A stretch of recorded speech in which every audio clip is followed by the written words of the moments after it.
षटतिला एकादशी व्रत कथा। माघ मास कृष्ण पक्ष की। सदा लभ्य ऋषि बोली कि मनुष्य लोक में आकर लोग ब्रह्मा इत्यादि अनेक पाप करते हैं, पराया धन चुराते हैं और दूसरों को कष्ट देते हैं। ऐसा करने पर भी वे नरक में जाएं।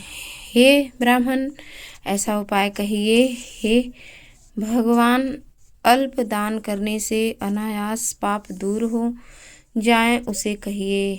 पुलस्त्य मुनि बोले, हे महाभाग, तुमने बहुत सुंदर प्रश्न किया है, जिसको ब्रह्मा, विष्णु और इंद्रादि देवताओं ने किसी से नहीं कहा। तुम्हारे पूछने पर उस गुप्त बात को तुमसे कहूँगा। माघ मास के आरंभ में ही शुद्धता से स्नान करके इंद्रियों को बस में करें।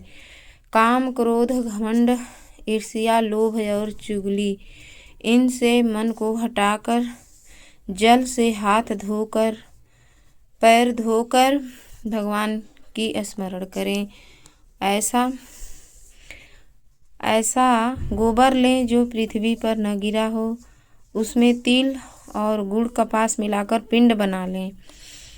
उनके 108 पिंड बनावें। यदि माघ के महीने में पूर्वाषाढ़ वामूल नक्षत्र आ जाए तो उसमें नियम लें, या कृष्ण पक्ष की एकादशी को नियम लें। उसका विधान मुझसे सुनो।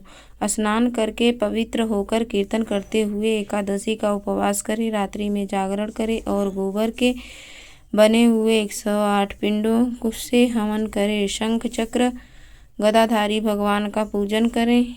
यदि आप मेरे ऊपर प्रसन्न हैं तो इतिहास समेत चंदन, अगर कपूर चढ़ावें। बुरा मिला हुआ नैवेद्य चढ़ाकर बारंबार कृष्ण का नाम स्मरण करें। हे विपेंद्र, पेठा, बिजौरा और नारियल आदि से पूजा करें। यदि इन सब का अभाव हो तो सुपारी ही श्रेष्ठ है। फिर अर्घ देकर जनार्दन का पूजन करके प्रार्थना करें, हे कृष्ण, आप दयालु तथा पापियों को मोक्ष देने वाले हो। हे जगतपते, मेरे दिए हुए अर्घ को लक्ष्मी समेत स्वीकार करिए। फिर छत्र, उपानह और वस्त्र ब्राह्मणों को दान करें। जल से भरा हुआ कलश दें और कहें कि श्री कृष्ण भगवान मेरे ऊपर प्रसन्न हो। खेत में तिल बोने से जितनी संख्या में तिल पैदा होते हैं, उतने 1000 वर्ष तक वह मनुष्य स्वर्ग में निवास करता है। तिल से स्नान, ऊटन, होम, तर्पण, भोजन और दान करें। ये 6 प्रकार की विधि पापों का नाश करती है। इसी से इस एकादशी का नाम षटतिला है। नारद जी बोले, हे कृष्ण, हे भक्ते भावन,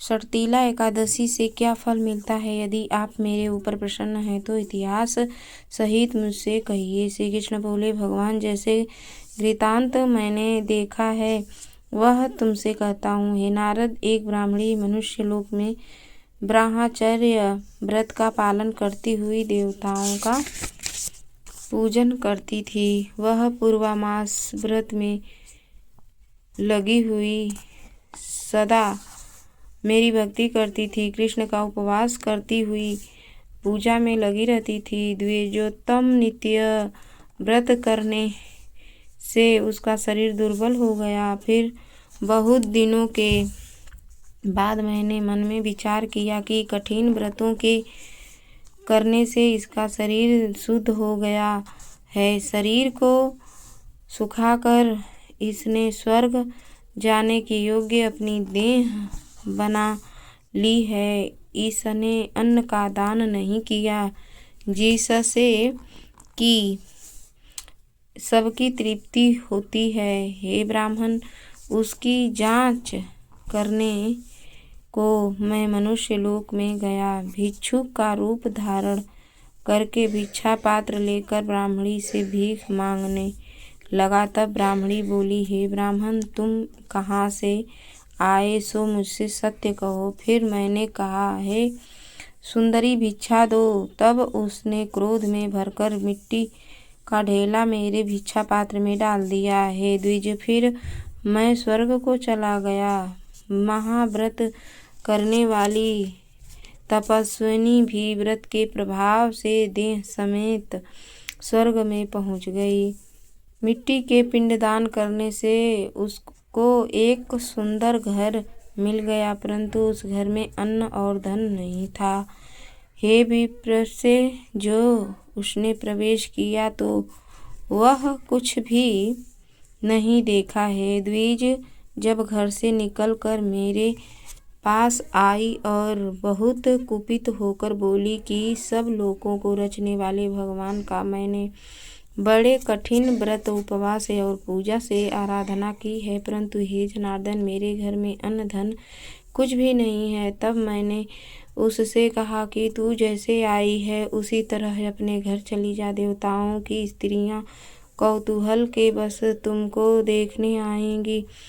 तब षठतिला एकादशी का महात्म्य बिना पूछे दरवाजा मत खोलना, ऐसा सुनकर वह मनुष्य लोक को चली गई। हे नारद, तब देवताओं की स्त्रियां उसे देखने आईं और कहा कि हम तुम्हारे दर्शन के लिए हैं, तुम दरवाजा खोलो। मानुषी बोली, यदि तुम मुझे देखना चाहती हो तो दरवाजा खोलने से पहले षठतिला का व्रत, पुण्य और महात्म्य कहना होगा। उनमें से एक ने महात्म्य सुना दिया और कहा कि हे मानुषी, दरवाजा खोल दो, तुमको देखना आवश्यक है। उसने दरवाजा खोल दिया। उन सब ने मानुषी को देख लिया है। द्विज श्रेष्ठ, वह न तो देवी न गंधर्वी है, न आसुरी है, न नागिन है। जैसी स्त्री पहले उन्होंने देखी थी वैसी ही वह भी थी। देवियों के उपदेश से सत्य पर चलने वाली उस मानुषी ने मुक्ति और मुक्ति को देने वाली